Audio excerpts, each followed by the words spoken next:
let's get into talking about these frauds and studs, the 3-0 frauds and the 0-3 studs. If any exist, we're just going to kind of go through the teams that have not lost and the teams that have not won and say, are these teams playing significantly worse than their record, or are they playing significantly better than their record? Just kind of establish, are these guys for real or not? And we'll start off with the 3-0 teams if you want to kick us off with your thoughts on the Steelers being 3-0. Shout out Justin Fields. Yeah, shout out Justin Fields. I don't see them benching him because why change things when you're on a 3-0 streak? If, they weren't, then yeah, try Russ out. But I don't see him really getting a benching here until he loses, until he makes them go sub 500. I think that honestly, they're kind of a sneaky, they're not a fraud here. They play generally easy matchups for the year. They have won very heavily thanks to their defense, and the defense is what wins you championships. And they just need to kind of game manage and score on offense more than they have in the past, which they're already doing. Shout out Arthur Smith, I guess. I do not have them as a fraud, despite the fact that you wouldn't really have pegged them to be a division winner heading into the season here. Yeah, if we're defining fraud as, they won't make playoffs, I don't think they're a fraud. Mm-hmm. I think that they have an outside chance at getting a wild card berth. I don't think they'll keep up the undefeated streak. I don't know when they'll drop it. Oh, no. But I do think it happens eventually that Justin Fields loses them a game. I think the consensus is that Fields is not the reason that they're winning, and I agree. But I think that the consensus can be both that and that he's the best option for their offense. He is providing quarterback play that is winning you games, and that bottom line is the most important thing in this league. You can't leave that. Momentum is such a huge thing, and cohesiveness is such a huge thing that moving from one quarterback to another can shift everything on an offense. If Russ prefers different receivers that aren't used to getting the ball, they can be, just unfamiliar with leading their offense, and any number of things that can happen that can make a team uncomfortable can lead to them dropping games and going on a losing streak. As well as the confidence of Fields. You have to stick up and say, you are our guy, keep doing your thing. And I think they're saying that behind closed doors. I don't think Russ's calf is hurt. Russ's calf was slightly bothering him pre-week 1. It is not still slightly bothering him post-week 3. We're not running with that. Maybe it is, but not to the point where you're not able to play. So behind closed doors, I would be shocked if the building was saying anything other than Fields is our guy. We're rocking with him until the wheels fall off. I think that's enough Steelers talk for now. We can move on to the Chiefs, which is going to be a very brief talk. They're not frauds. I mean, it's unfortunate to say it because I don't really enjoy watching them win too much. The ref play does not exactly help with that. But I'll save my ref rant for another video, as we did last year. We'll have a referee rant, I'm sure. Yeah, we got to see more of these horrible refs to have more to refer back to when we call them trash. But I'll have to agree with you. The Chiefs are not frauds. In fact, this is probably the worst they will play throughout the year. They only ever get better. They're sitting at 3-0. It's going to be a long season. For sure. So into the Vikings now, the next 3-0 team to talk about. This is... I'm not going to say they're frauds. I'm going to say they are a ginormous surprise to be at this point. Yeah. I thought they were atrocious. I'm wondering what's going to happen with JJ McCarthy, because I just don't see I don't see them not moving starting off of Sam Darnold play. if it keeps up. Keyword if. There's as high of a chance as there was for him to suck at the start of the season, there's an equally high chance now that he does not continue this level of play, which we thought was very high. Ended up, that he is playing at a super high level, and perhaps he eventually gets back to his ways of not being a great quarterback. But at the moment, good offensive weapons, good offensive line, good offensive coach. I think that he's probably going to be there for the next 5 years. Wow. Yeah, I mean, I mean, it's you. You can't call him a fraud. Um, they're definitely a surprise stud of the year, with their defense excelling, being the second best defense so far this season, second to the Steelers, another undefeated team. And except they also have super high offensive production, unlike the Steelers. So the Vikings, they don't have great, like they don't have an easy schedule, I'll say, but I think that they may even win the division because of their ability to play the defense the way they do, while also having an extremely good scheme and game manager in Sam Darnold. Now, if his wheels fall off after like their bye week when they start hitting some of their harder difficulty teams, then I could see, you know, Sam Darnold's not the guy for the future, but he's definitely the guy for this year, and you're going to stick with him, and he's going to perform for you for this year and get you to the playoffs. I don't know how far in the playoffs they'll get, but I definitely see them as a playoff team at the moment. Now, onto the Seahawks. They are scary. I don't like the Lions are playing them this coming Sunday, or no, sorry, Monday. And I don't like playing the Seahawks because they always excel against the Lions, and they are a good team. Now, are they good enough to be 3-0 and not be a fraud? This is where I think we may disagree because I think that they are frauds. I do not see them ending the year off in the playoffs. I do not see them having a division title. I think that they will end up losing their conference matchups, and that will end up kind of starting their snowball into some losing games here. Now, I don't think that this is going to start happening until they, lose those in division matchups. So they're going to keep this rolling for a little bit here, but I don't think that they are on the level of any of the other teams here.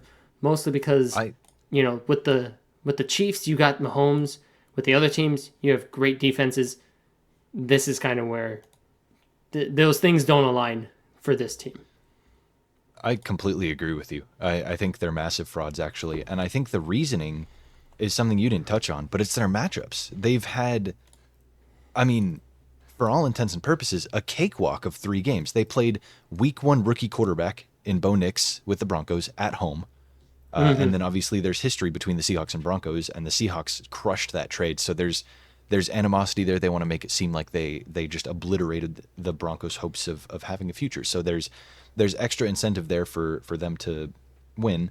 They played the Patriots, who beat the Bengals week 1, but and the Patriots took them to overtime. But I don't think the Patriots are a quality team at all. So I think the Seahawks beating them is not an impressive thing to notch on your record. And then they beat the Yep. the Dolphins without Tua, and the Dolphins without Tua looked god awful. It's not a testament to the Seahawks Yep. being amazing. It's a testament to the Dolphins sucking without Tua. I think that the Seahawks are in for a rough awakening when they play actual football teams, which they have not done yet. So, shout out to the Broncos for winning this week against the Buccaneers, but a week 1 rookie quarterback is much different than a week 3 rookie quarterback, despite it being very close together. Bo Nix in his first taste of NFL action was not going to be beating the Seahawks, and I think Yeah. they are in for a rough awakening. Maybe not quite yet. They play the Giants in week 5. They'll have a tough one against your Yeah. Lions in week 4.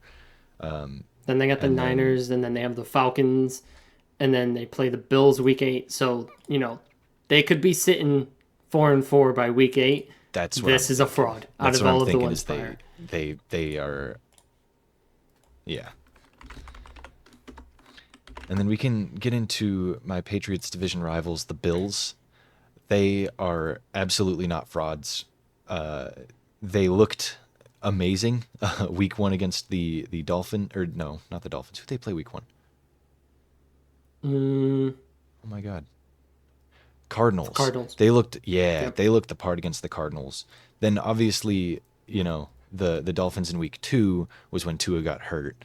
And so it was, made sense that the Dolphins lost that game. However, the Bills were crushing them before Tua got hurt. So it's not like they were Yeah. looking mediocre and then Tua goes out and you've got to, rally with no offensive Hmm.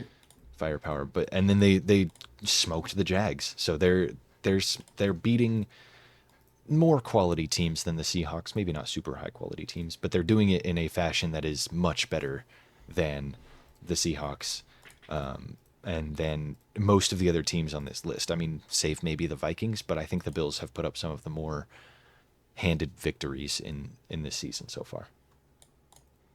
Yeah. The Bills are with Josh Allen, like as I said with Mahomes, like okay, even if you're not having like a top defense, and the Bills are still leading the league in net points differential. So their offense is outpacing their defense well enough for me to look over the fact that they don't have a top defense and that their opponents aren't great.